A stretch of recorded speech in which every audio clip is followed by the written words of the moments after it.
एक महानगरी के कोने में रहता था। उसकी छोटी सी झोंपड़ी में गरीबी का साया हर दिन गहरा होता जा रहा था।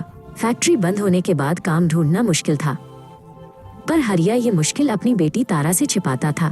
तारा, जिसकी दुनिया एक छोटे से व्हीलचेयर तक सिमटी थी, अपने पापा के लिए जीवन की सबसे बड़ी खुशी थी। दिवाली नजदीक थी।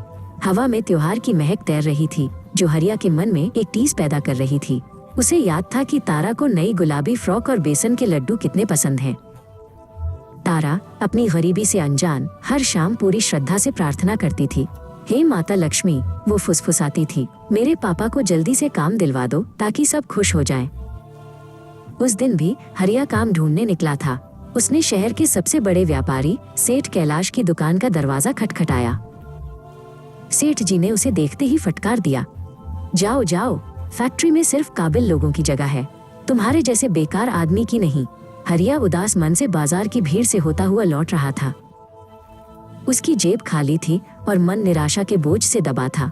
वो सोच रहा था कि वो तारा की इच्छा कैसे पूरी करेगा। अचानक उसके पैरों के पास कुछ चमका। ये सड़क के किनारे पड़ा एक मोटा चमड़े का थैला था। थैला खुला हुआ था और हरिया ने देखा कि वो नोटों के बंडलों से भरा हुआ था। ये वही थैला था जिसे उसने कुछ देर पहले सेठ कैलाश के हाथ में देखा था। एक पल के लिए उसके मन में लालच की एक तेज लहर उठी।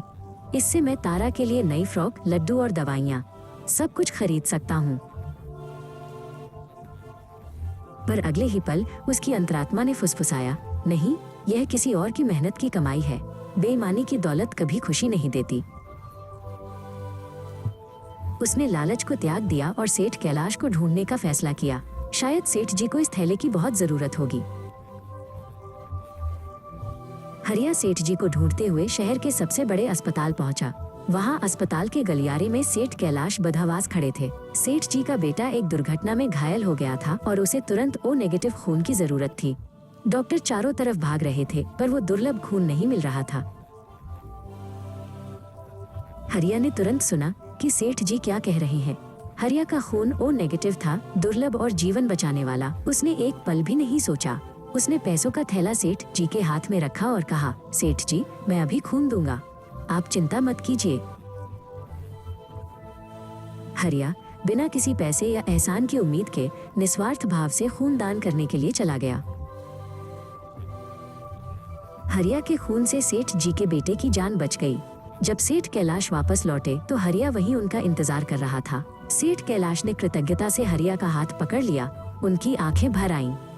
उन्होंने कहा, आप मेरी दौलत से कहीं ज्यादा कीमती हैं हरिया। आज आपकी ईमानदारी ने मेरे बेटे को जीवन दिया। मैंने तुम्हें सिर्फ तुम्हारे कपड़ों के कारण कम आंका, मुझे माफ कर दो।